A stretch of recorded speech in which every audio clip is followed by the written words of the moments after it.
Estoy con otra compu de mis hijas, entonces tengo una cámara distinta. Ahí está, pero sí me están viendo, ¿verdad? Sí, Listo. profesor. Perfecto, ya estamos aquí. Estamos a la mitad, ¿eh? ¿Todos recibieron el cuestionario? Sí, profe. Perfecto. Qué bueno que ya lo tienen. Ya algunos ya me lo mandaron resuelto, ¿eh? Ya, como se dan cuenta, no es tan difícil. Si están haciendo el cuestionario, evidentemente cuando venga el examen, de ahí se va a hacer.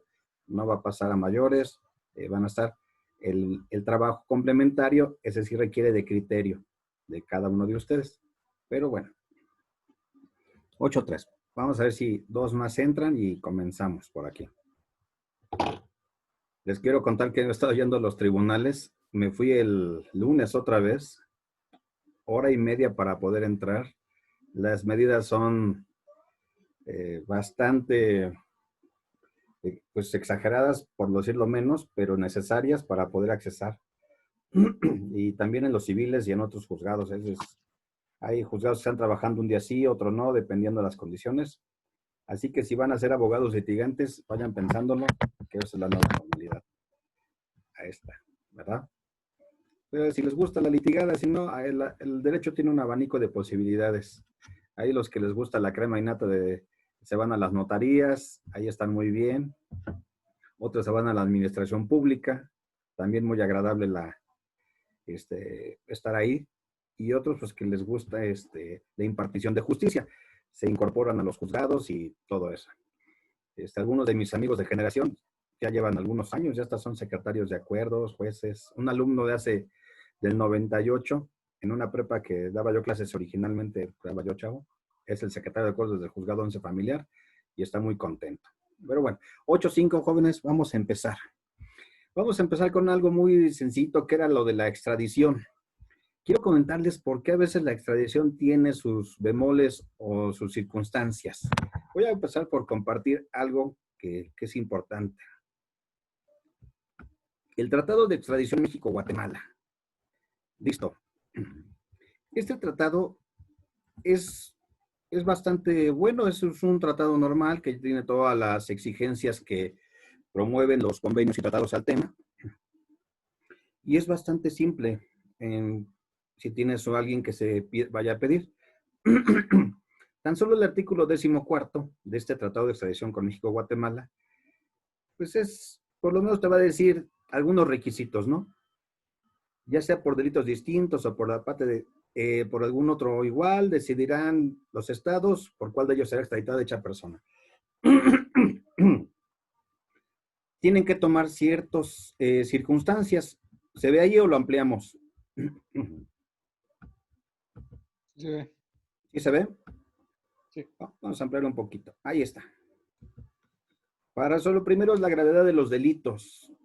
Si las solicitudes se refieren a ilícitos diferentes. En el caso de Horacio Duarte, que se fugó, que eso fue, hoy lo sabemos, se puso de acuerdo con Osorio Chong, el secretario de Gobernación, pues él dijo, ya reconoció, pues me dijeron que me viniera a Guatemala, es más, no estaba ni oculto, estaba en un hotel a todo dar, pero bueno. 2, si el tiempo y lugar de comisión de cada uno de los delitos van a tomarse en consideración, fechas de solicitudes, cubrieron el requisito, la nacionalidad y el lugar usual de su residencia. Es decir, pequeños detalles o minucias formales. Pero este es el bueno. Y les digo porque a veces nuestros políticos utilizan estos mecanismos legales para violar la ley. Y al final dice que la parte en la que se le considera extradición no podrá entregar al reclamado a un tercer estado, excepto en los casos previstos en artículos siguientes. Pero bueno, el que es importante es el 15º. Fíjense bien. La persona reclamada que ha sido entregada de conformidad con este tratado no podrá ser detenida, juzgada o sancionada en el territorio de la parte requiriente por un delito distinto a aquel por el cual se le concedió la extradición y tampoco podrá ser extraditada a un tercer estado. Es decir, nos entregan a Horacio Duarte, pero solamente le podemos... Javier. Ah, sí, perdona, Javier, es Horacio, es el de Chihuahua. Gracias, Andrés. Es que todos son Duartes ahí, esos. No, Nos entregan a Javi Du. Chihuahua es, ¿cómo se llama? ¿Mande? ¿Quién? Javier. Chihuahua es César Duarte. César, tienes razón. Horacio es el del PRD. No es cierto, el que es el de las aduanas. Ya me estoy aquí con tantos Duartes. Javier Duarte, y entonces nos lo van a entregar, pero solo lo podemos a poder sancionar o juzgar por esos delitos por los cuales fue extraditado. Es decir, todo es parte de una estrategia legal muy bien armada. Si se dan cuenta, no hay casualidad, le dicen vete a Guatemala, te vamos a regresar, y con algunas circunstancias. Es decir, no, lo van a proteger incluso las mismas tratados de extradición. De ahí está Javier Duarte, ya regresó, lo van a sentenciar, se va a aguantar un rato y evidentemente sí se le va a castigar medianamente, pero en realidad es parte de un acuerdo político legal. Como ven ustedes, a veces la extradición no resuelven esos problemas. Bueno, hay algunos incisos que van a descartar esta posibilidad. Dice que no haya abandonado el territorio la parte requiriente dentro de los 60 días naturales siguientes a la fecha en que hubiera estado en libertad de abandonarlo. No, eso no sucedió. Hubiera abandonado el territorio de la parte requiriente después de su extradición y haya regresado voluntariamente a él. Tampoco pasa. De hecho, los traen todos, los traen muy bien. Y la parte requerida hubiese otorgado su consentimiento para que la persona sea detenida, juzgada, sancionada, extraditada en un tercer estado por un delito distinto a aquel por el cual se le concedió extradición. Es decir, si otro país requiriera a Javier Duarte para juzgarlo por algún delito, tendríamos que ir a pedirle permiso a Guatemala. Oye, lo requieren en otro estado, ¿nos das permiso de que lo remitamos? Es decir, este tipo de consideraciones, pues, si eres un abogado que se dedica a la cuestión penal y sabes cómo se maneja una extradición, yo sería del abogado que le diría, vete, que te agarren, y a final de cuentas la extradición va a tener muchos beneficios. Es a veces muy contradictorio, pero son derechos que tienen, son derechos que se van a tener para la extradición. Suena a veces muy raro, esta no es clase de derecho penal, pero se supone que la extradición es una figura del derecho penal para evitar que las personas queden en la impunidad, que se haga la justicia, que se repare el daño, que se puedan llegar a algunos acuerdos reparatorios, como dice ahora el nuevo sistema acusatorio penal, y en su caso, bueno, se puedan recuperar algunos bienes. No sé cuántos se vayan a recuperar a Javier Duarte y así. Y estos mecanismos los han ocupado no solamente Javier Duarte, los ocuparon en los 90 el Divino, Cabal Peniche, se fugó a algunos países también contratado, y la mayoría, algunos se van a España, porque ya, ahora sí, como dicen los rateros cuando saben a la combi, ya se la saben, ¿no? Y entonces, ¿qué pasa? Pues muchas veces ellos tienen estas posibilidades. Claro, antes incluso se les dejaban su patrimonio entero, ¿no? No pasaba nada, los extraditaban y al finalizar su condena, lo que tuvieran, iban a recuperar o a gozar de sus bienes y sus gananciales. Hasta aquí era un pequeño breviario sobre la extradición y de todo lo que hemos tenido. Creo que es alguien que está a entrar a clase. No, está bien. Es una clienta. Muy bien. ¿Alguna pregunta sobre la extradición que tengamos aquí? ¿No? Vamos un poquito, tantito nada más a los primeros artículos para que lo vean cómo lo vamos a definir.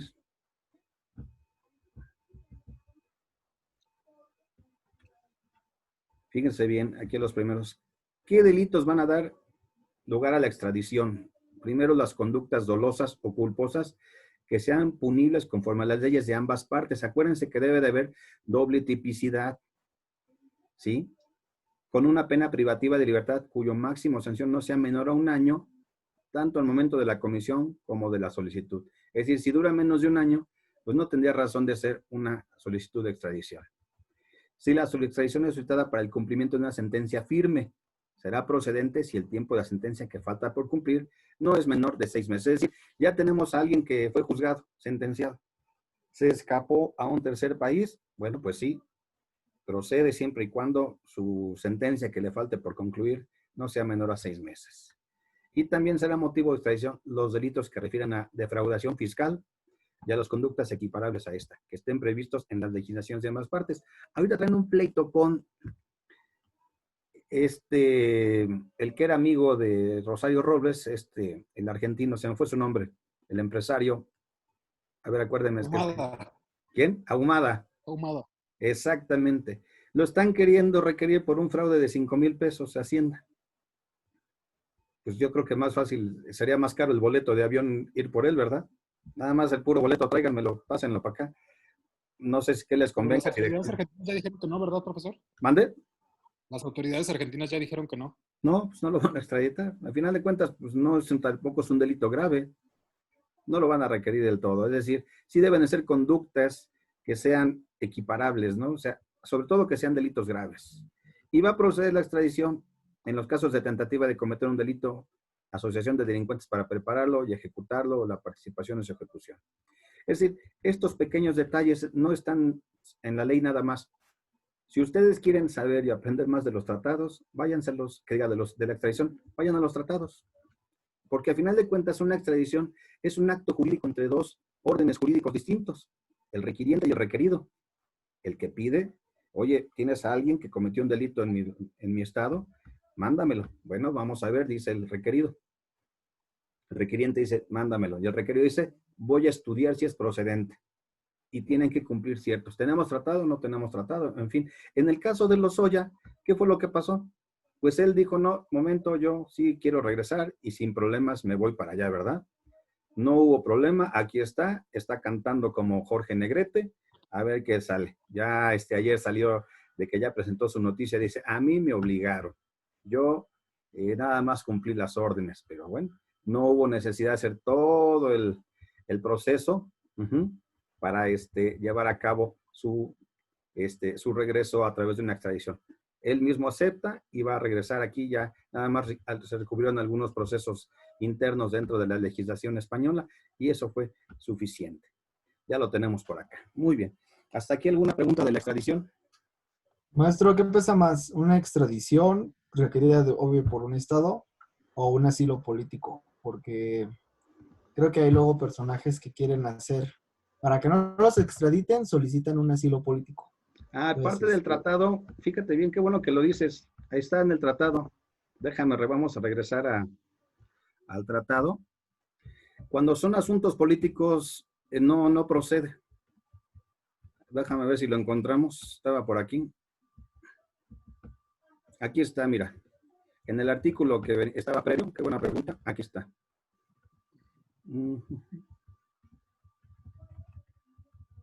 Delitos que darán lugar a la extradición. Ya no era el de arriba. El 14º.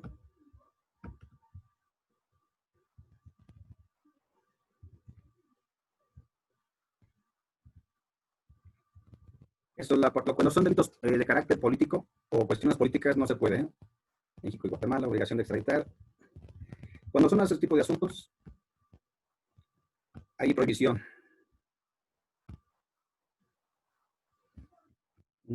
Tercero.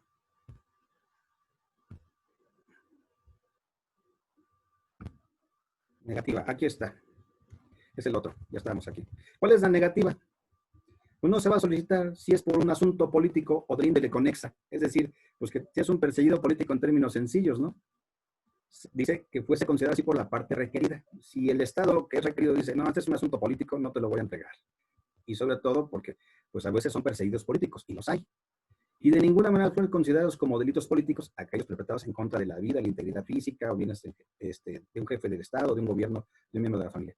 Pero sí se hace la distinción que cuando son asuntos políticos no se puede. Y, por ejemplo, la última, la 3, si la parte requerida tiene fundados motivos para presumir que la solicitud de extradición fue presentada con la finalidad de perseguir o castigar a una persona a causa de su raza, religión, nacionalidad u opiniones políticas, o bien que la situación de la persona puede ser agravada por motivo de alguna de estas circunstancias. Imaginemos que cuando se trajo a Evo Morales, el gobierno de facto y golpista de Bolivia, que son unos reaccionarios golpistas, que son lo que son, nos hubieran dicho, entréguenos a Evo, ahora sí que queremos a Evo.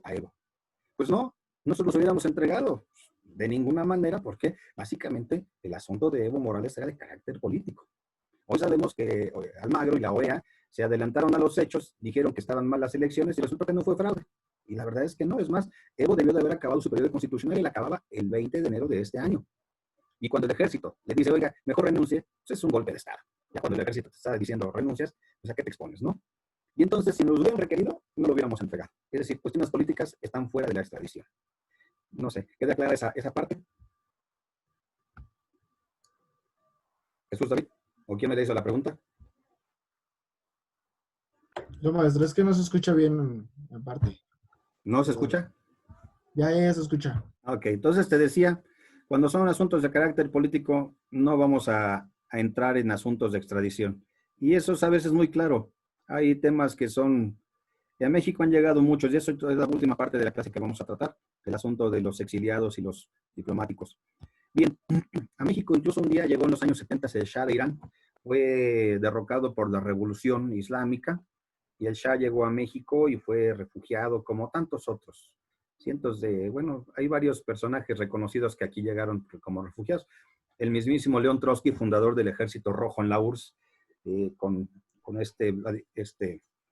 Lenin, y después perseguido de Stalin, pues vino aquí de refugiado y demás. Bueno, era amigo de Frida, de Diego, entonces eran comunistas del Partido Comunista y pues tenían cierto agrado por él. Pero bueno, parte de esa generación, vamos a ver un poquito, les contaba yo de don Gilberto Bosques, y les vamos a contar un poquito de él. Déjenme pasarles aquí ahora sí.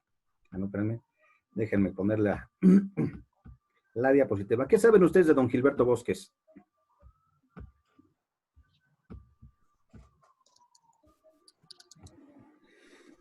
Don Gilberto Bosques es una de esas glorias de la diplomacia mexicana, que yo creo que se le sigue haciendo poco homenaje en lo que respecta a su labor. Es muy reconocida, incluso en algunos países europeos hay plazas que llevan su nombre, Gilberto Bosques. Don Gilberto es un hombre adelantado a su tiempo. También fue un gran personaje. Pero bueno, él va a ser nuestro cónsul en la Francia de la Segunda Guerra Mundial. En la Francia que primero pues está un poquito del lado de la libertad y de la república, y después cuando entran el ejército y el de ocupación alemán, pues ya saben que se rinden un poco y va a venir el gobierno colaboracionista de Vichy, y entonces van a cambiar la bandera a los franceses un poco, gracias incluso un poco a la resistencia del general Charles de Gaulle, que desde el exilio va a dirigir la resistencia francesa, pero en realidad le toca a don Gilberto. Vamos a ver un poquito de su vida y obra, pero primero un poquito del panorama político e histórico de esa época. En España, donde se desarrollaba la Guerra Civil Española, que hasta la fecha sigue teniendo a los españoles enfrentados, en dos bandos muy claros. Incluso ahorita con el asunto del rey, que resultó que pues también le gustaba las corruptelas, pues están discutiendo otra vez si es correcto tener un rey. Es medio anacrónico, ¿no? Pero bueno, resulta oneroso, costoso tener una monarquía. En esos años se va a consolidar primero en el 34, va a llegar a la presidencia el general Lázaro Cárdenas. En esos años, el profesor, que era de magisterio, era de profesión maestro, va a tratar de contender por la gubernatura de Puebla. Pero había un hombre que se llamaba Maximino Ávila Camacho. Quienes no lo sepan, era un revolucionario hermano de Manuel. Pero era terrible, era muy cruel, era muy sanguinario y quería también ser el gobernador. Y andaba en campaña ahí don Gilberto y mandó a atentar contra él una bala en medio de como con Colosio más o menos, en un mitin político. Trataron de arrebatarle la vida, la bala no le hizo nada, pero él dijo, ya no quiero participar. Le dejó el camino abierto a don Maximino y dicen la leyenda que el estado de Puebla perdió un gran gobernador, pero México ganó un gran diplomático. Esa acción cambió las circunstancias. Va a ganar la carrera presidencial y la presidencia el general Cárdenas, y él es parte de su equipo de trabajo. Y eran jóvenes que venían de un sistema revolucionario, que ellos son, y precisamente don Gilberto, el promotor de que se le ponga al artículo 3º constitucional el concepto de que la educación será socialista. Que esto va a causar un revuelo en las conciencias de la derecha en México, de esas de que, ¿cómo socialista? ¿Cómo van a decir eso? No, no, no, Virgen de Guadalupe, líbranos del comunismo. Si algo se les hace parecido con la realidad, no es nuevo, de antemano lo sabemos. ¿Qué va a pasar también por allí? Bueno, pues, esto fue en el 34, ¿eh? La educación, dice ese artículo, será socialista y además de excluir toda doctrina religiosa, combatirá el fanatismo y los prejuicios, para lo cual las que organizará sus enseñanzas y actividades. Cabe decir que también, pues eran masones, todos ellos eran de la orden, y pues reflejaban el pensamiento todavía de ese liberalismo juarista que quería excluir a la iglesia, y luego por eso tuvimos las guerras, la guerra cristera, pero bueno. En el 37 van a llegar los niños de Morelia, en plena guerra civil, llegan a México los niños de Morelia que va a recibir el general Cárdenas, los van a mandar ahora sí que a Morelia precisamente, y ya para el 38 el general Cárdenas en su segundo año de gobierno hace la expropiación petrolera. Es el contexto histórico un poquito. La última rebelión la va a encabezar Saturnino Cedillo, que es el que les digo que andaba promoviendo ahí estos grupos antijudíos, extranjeros, y lo van a someter y lo van a acabar a punta de balazos. Y eso es lo que se va a organizar el Partido Revolucionario, Nacional Revolucionario, el antecedente, el abuelito del PRI, y después ya pasó de la Revolución Mexicana. En el 37 va a llegar León Trotsky a México, y en el 39, pues ahora sí, el Sinaya, que es el barco que va a traer a la mayoría de los inmigrantes, o la avanzada de los inmigrantes de los exiliados de la República. No fue fácil. Esto es un contexto más o menos histórico de esa parte, porque al general Cárdenas se le aventaron las conciencias de la derecha, eso no, casi no sale, pero decían que era rojo. Le decían el Stalin michoacano, bolchevique. O sea, le decían de todo al general, sobre todo eso me encanta que le decían el Stalin michoacano. Y bueno, hubo quejas de todo, como no, pero pues eso es lo que teníamos por acá. En la Europa, bueno, pues también vamos a tener un gran problema. El 9 de noviembre, pero del 38, la noche de los cristales rotos. Es el antecedente previo al inicio de la Segunda Guerra Mundial. Recuérdense, jóvenes, que la noche de los cristales rotos es cuando las fuerzas nazis o los huestes nazis van a irrumpir en las sinagogas, en los comercios, en los escaparates de los comerciantes judíos, los van a sacar, van a quemar libros en la plaza y empieza la persecución. Van a deportar, a detener a cientos, a miles de judíos en esta encarnizada lucha por la supremacía. Ya había perdido la República, va a perder, Francia va a reconocer al gobierno de Franco, que nunca debió de haberlo hecho, porque los primeros ensayos más crueles de los nazis fue en Guernica, en España.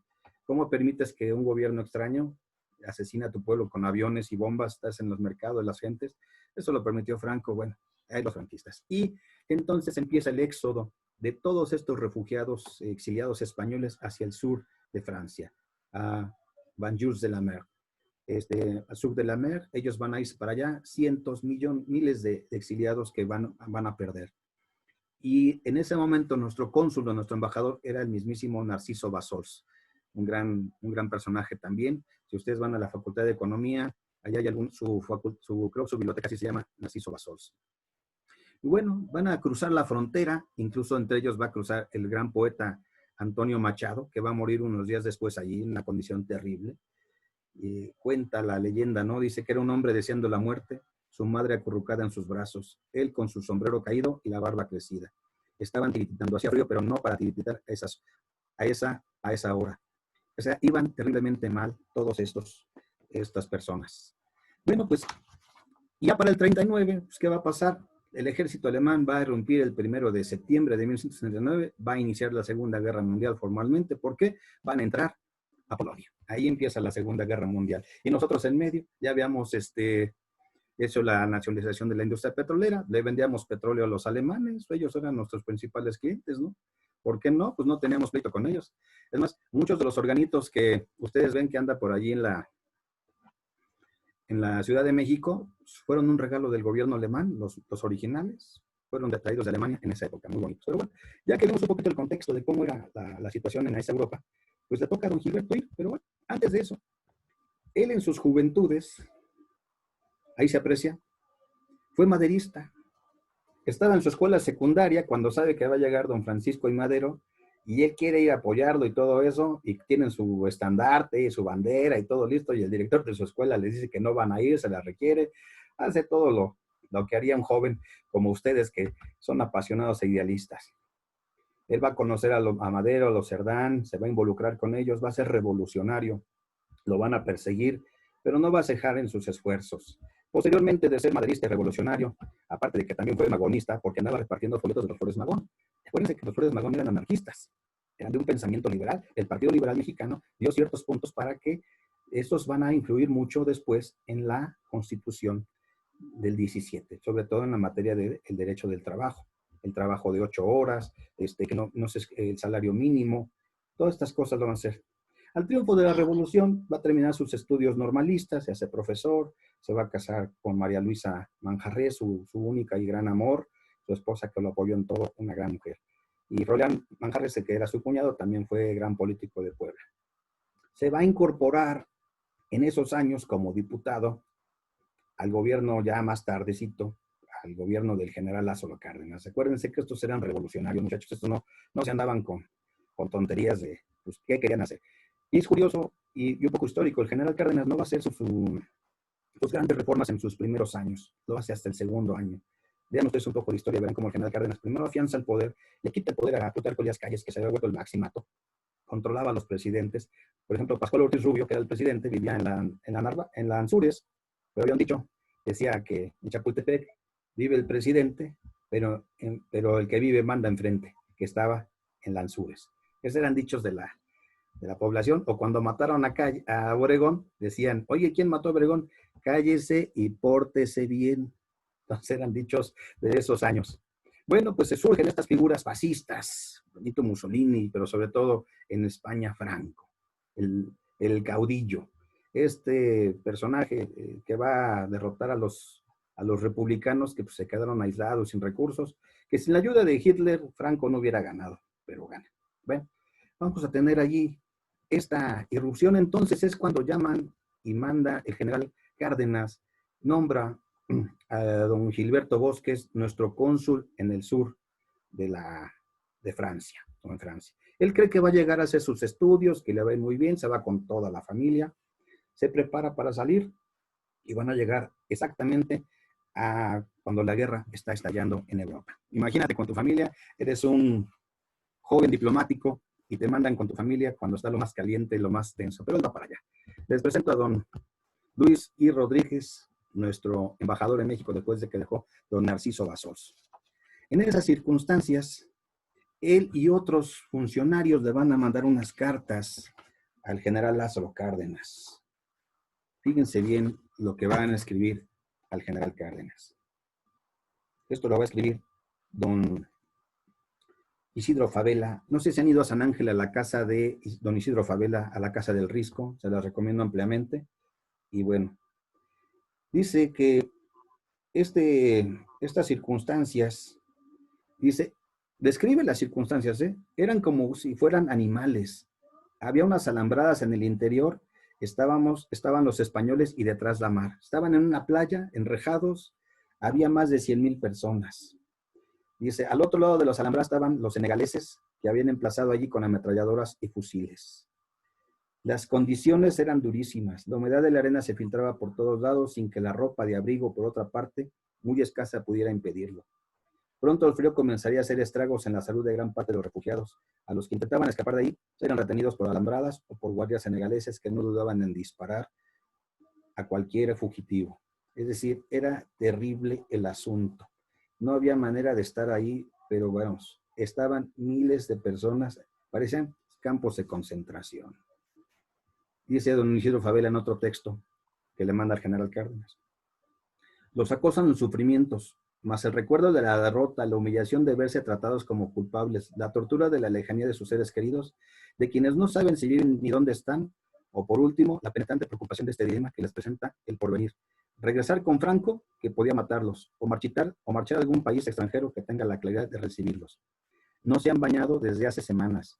La ropa que les cubre es la misma con la que venían combatiendo, quizás desde hace meses. Llevan las barbas crecidas, el pelo en desorden, las ropas rotas, las camisas en pedazos y de mugre, los zapatos y las alpargatas deshechos. Su aspecto general es miserable, pues buen número de ellos tiene sarna, tuberculosis, piojos y granos.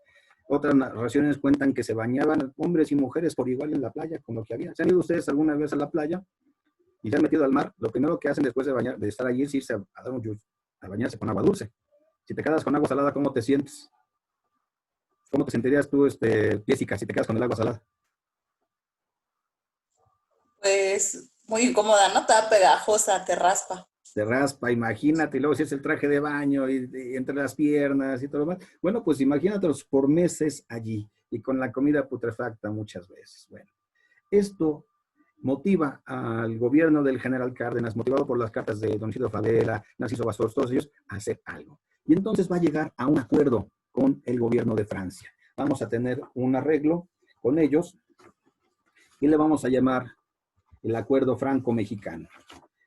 Este Acuerdo Franco-Mexicano va a venir un poquito después porque primero viene en 1940 la Revolución Francesa, acuérdense, entran los Panzers, la Luftwaffe va a atacar Francia, que son la Fuerza Aérea Alemana, que era lo más poderoso. Van a acabar con Francia un ratito. Es más, ahí está la histórica foto de Hitler tomándose ahí frente a la Torre Eiffel, tomándose su selfie, ¿no? Su foto ahí demostrando que eran dueños de Francia. Viene la Redención Francesa, van a firmar el armisticio, viene lo que se llama el gobierno colaboracionista. Ahí es donde entra don Gilberto Bosques, porque resulta que nuestro embajador, don Luis Rodríguez, que le estoy presentando aquí, va a llegar a un acuerdo con el gobierno de Francia.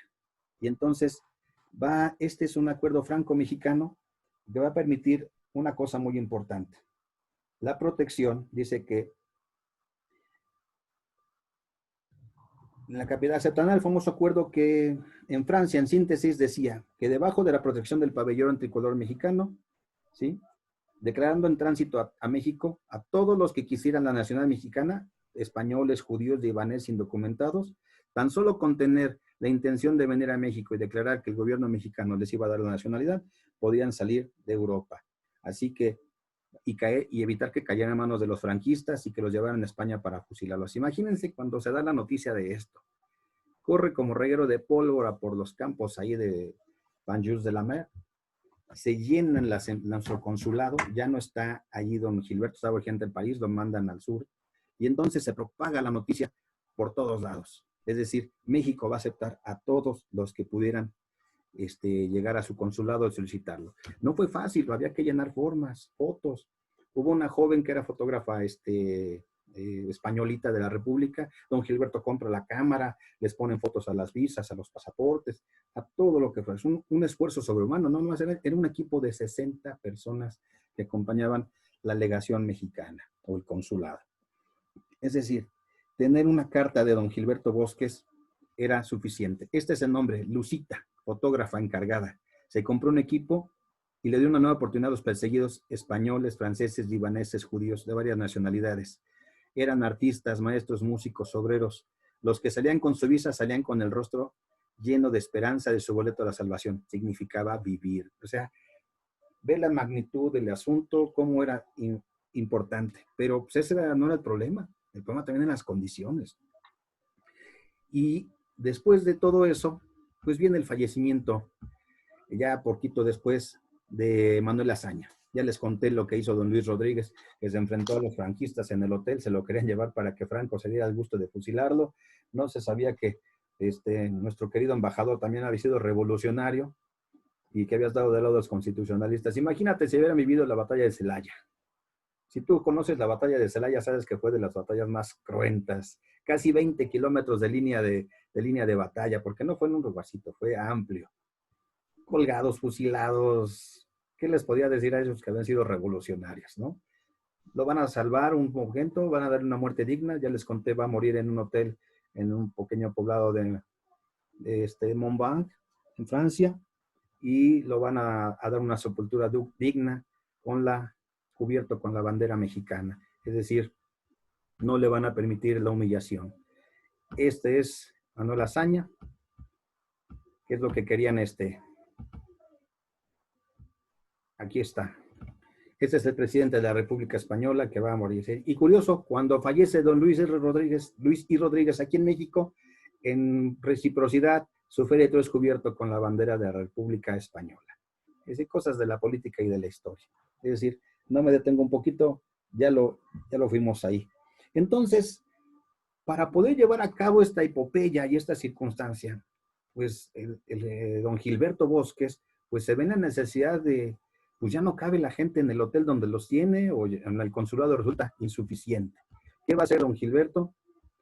Pues va a ser algo muy sencillo. Miren las condiciones en las que vivían, así eran más o menos cómo vivían en esos campos de concentración. Así los tenían esos franceses que se decían libertad, igualdad y fraternidad. Yo siempre he pensado que sí, libertad para nosotros, pero menos para los negros, menos para los senegaleses y demás. Pero bueno, esto va a ser don Gilberto. Va a rentar un par de castillos, pero con costo al erario de México, porque él los va a rentar. Va a rentar 2 castillos por allí para llevar a muchos de estas, sobre todo refugiados de los exiliados de España. Y entonces va a encontrar primero el castillo, 2 albergues va a ser. El primero es el castillo de la Reynarde. El consulado va a platicar con la prefectura de Marsella, va a conseguir estos 2 castillos, y los cuales llegaron a ser asilo y todo lo demás. Los tuvieron que adaptar, ponerlos bonitos, pero entre los mismos exiliados había carpinteros, albañiles, lo que eran las barracas se aprovechaban para hacer dormitorios, todo lo hicieron, maestros, médicos, filósofos, había todo, obreros, carpinteros, plomeros, es decir, pero quien ponía los recursos, mande Andrés. No, profesor. Ah, ok. Todos estos lo hicieron los trabajos, y esto imagínate, en Basí, aquí la Embajada de México, era territorio mexicano por cuestiones de derecho internacional público, ¿verdad? Se hacían fiestas, se leían poesía, se cantaba o se leía poesía de Federico García Lorca, había bibliotecas y talleres, enfermerías, exposiciones, es decir, hicieron una vida para medio llevar a cabo la estancia ya en lo que salían para allá. Todo esto con la bandera de México que ondeaba en lo alto del castillo. Imagínate todo lo que pasaba con esta circunstancia.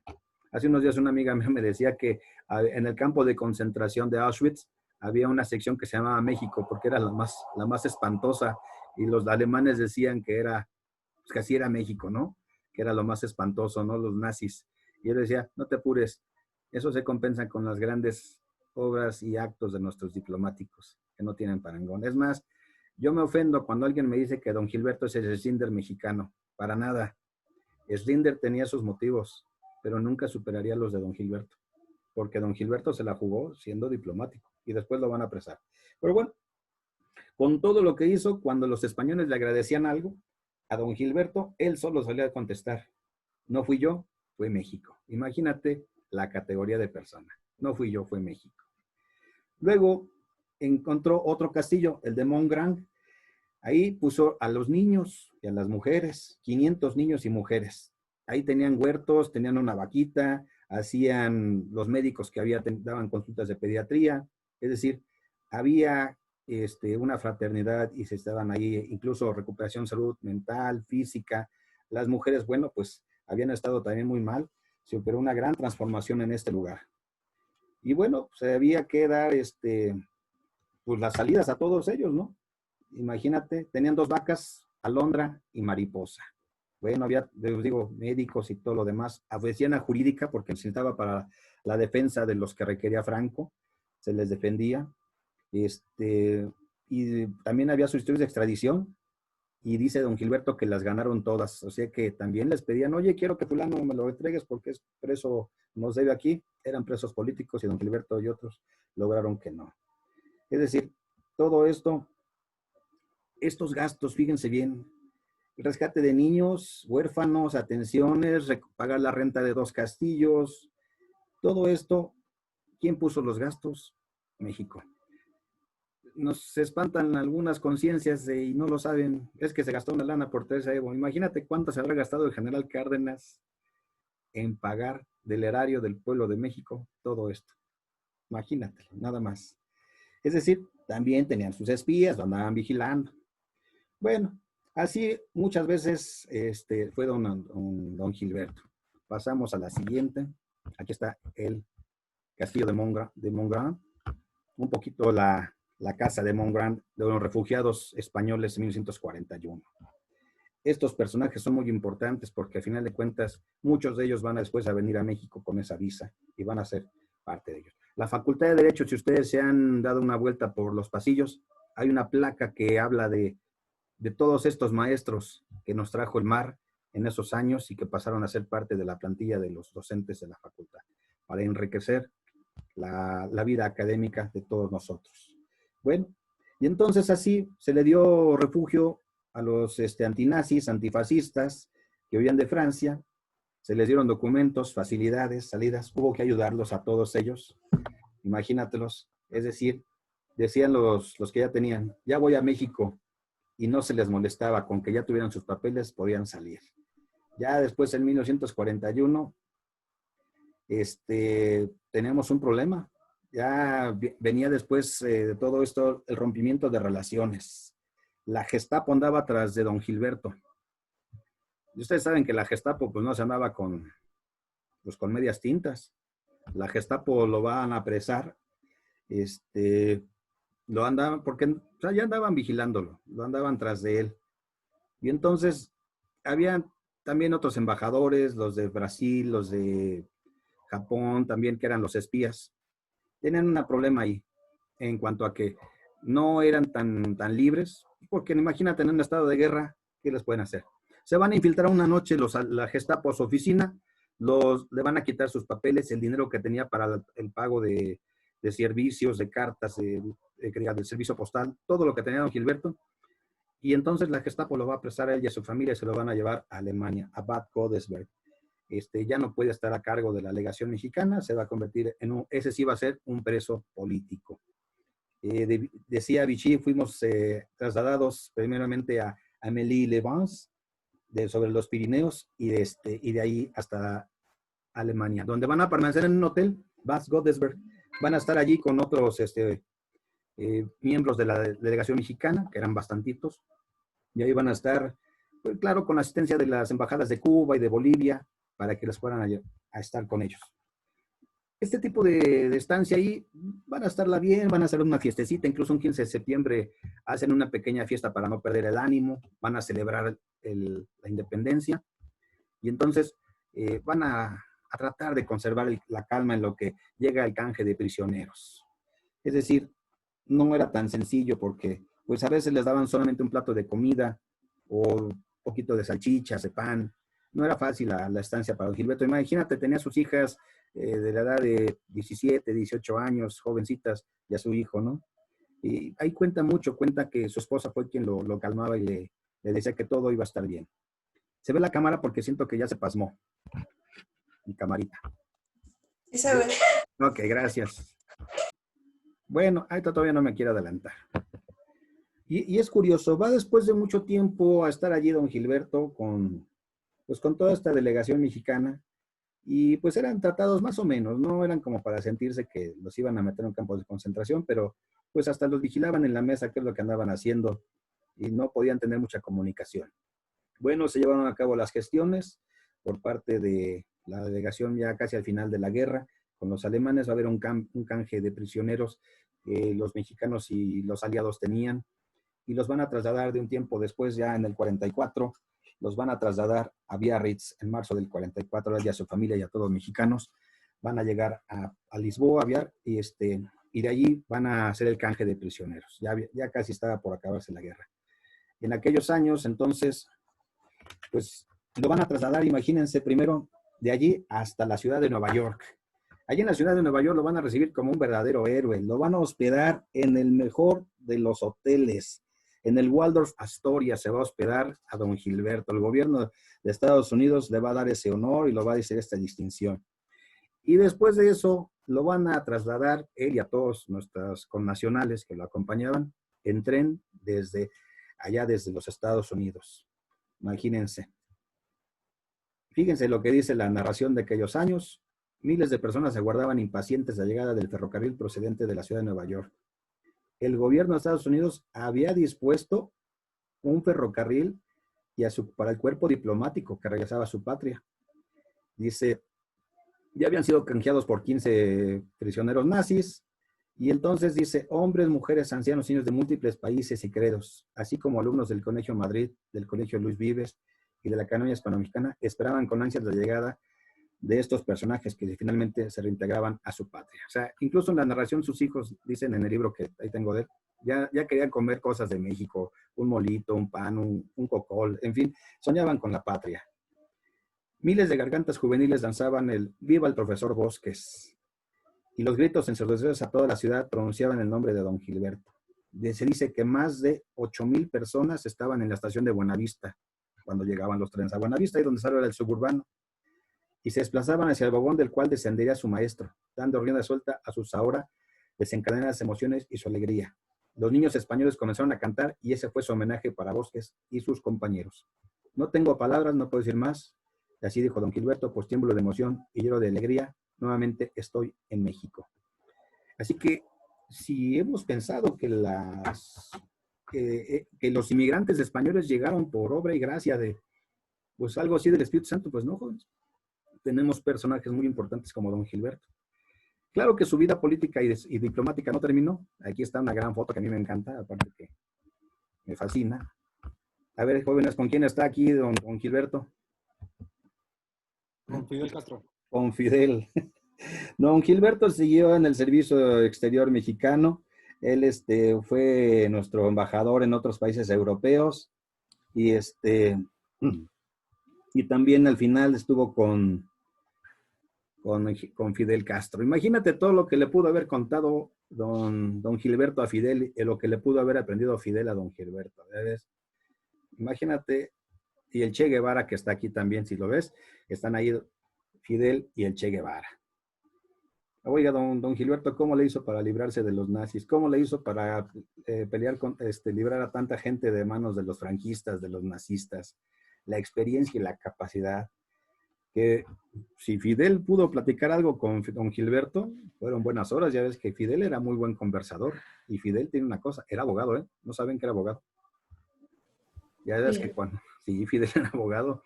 Incluso cuando quiso hacer su primer golpe contra Batista, lo detuvieron, se defendió él solo y dijo la frase célebre aquella, dice, la historia me absolverá. Pero bueno, ahí terminó don Gilberto un poquito su vida diplomática. Él va a morir hasta el año de 1995.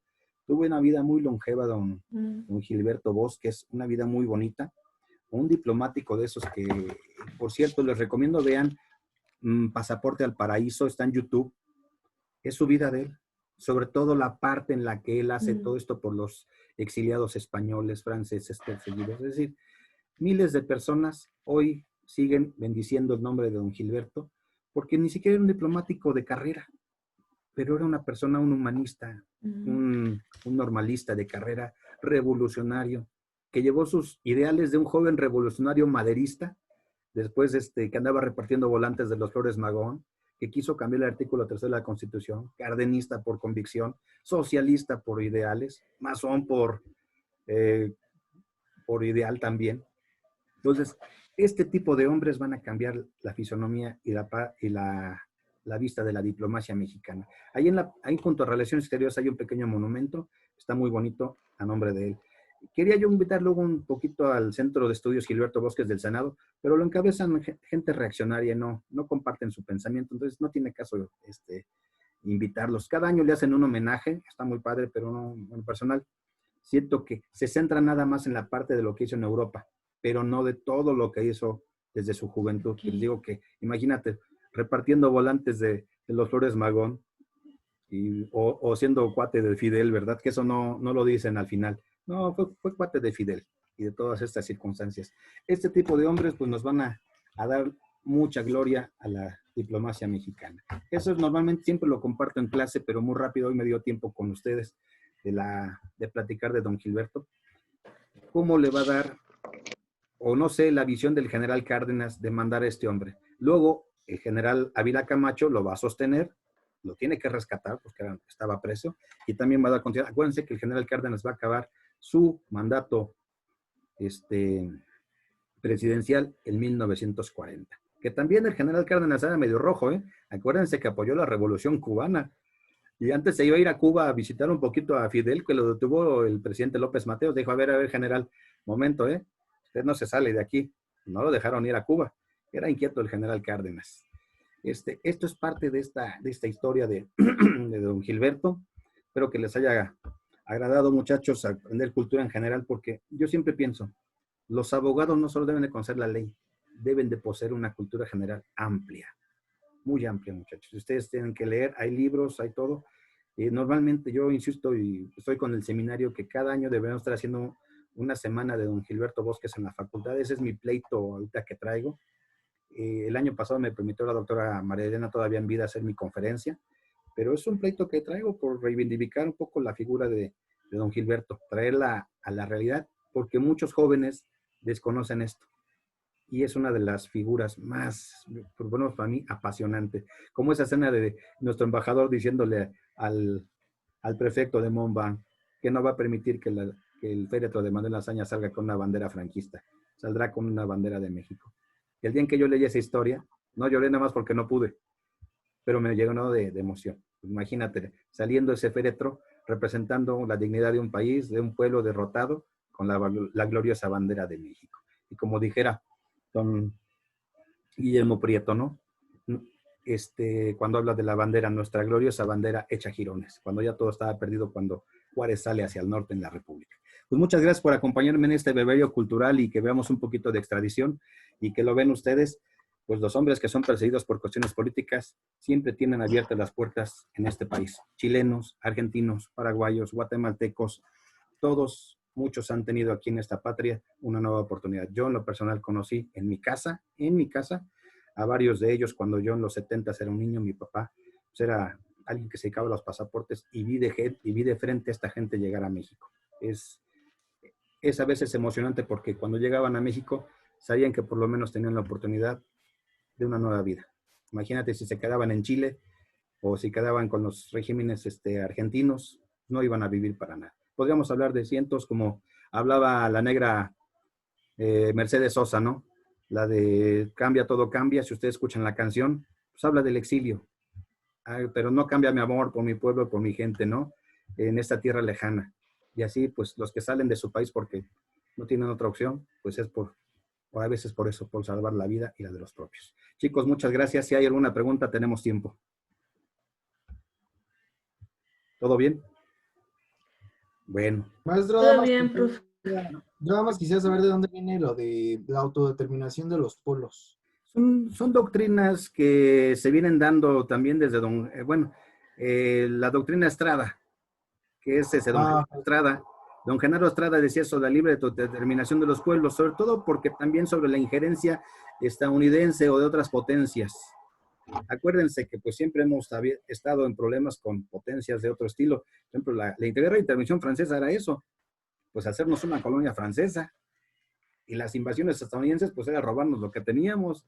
Entonces es parte de defendernos y de crear un marco jurídico para tener algo que nos diga que somos libres y autónomos y que no podemos estar interviniendo en otras naciones. Y que se ha exportado también a otros pueblos. También tiene sus detractores que quieren decir, oye, están pasando violaciones en otros lugares y demás, y no nos podemos meter por la doctrina de la autodeterminación de los pueblos. Bueno, pero pues ahí está en la Constitución.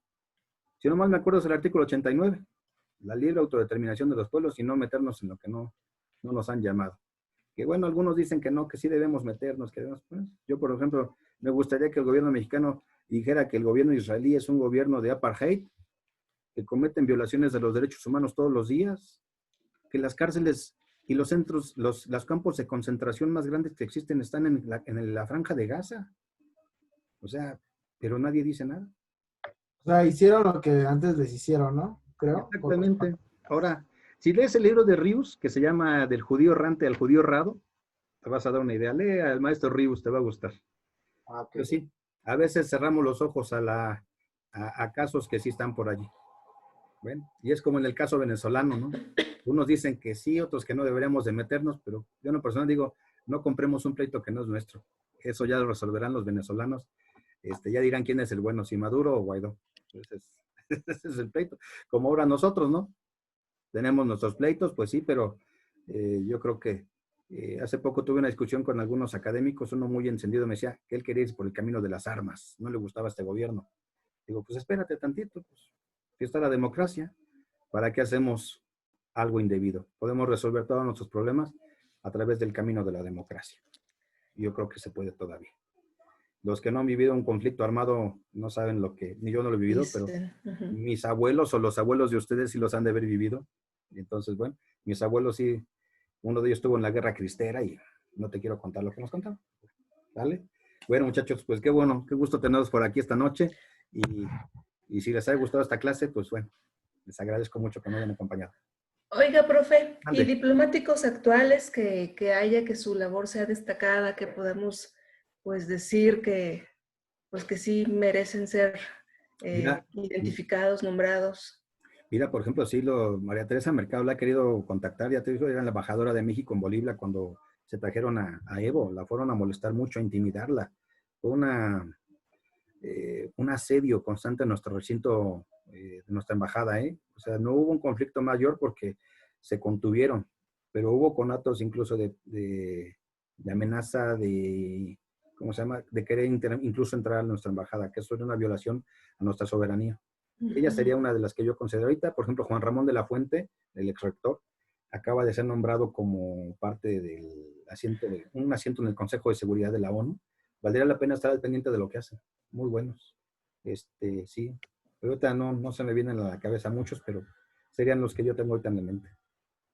¿Vale? Gracias. Bueno, pues ahí síganos en el Twitter, luego dicen cosas interesantes.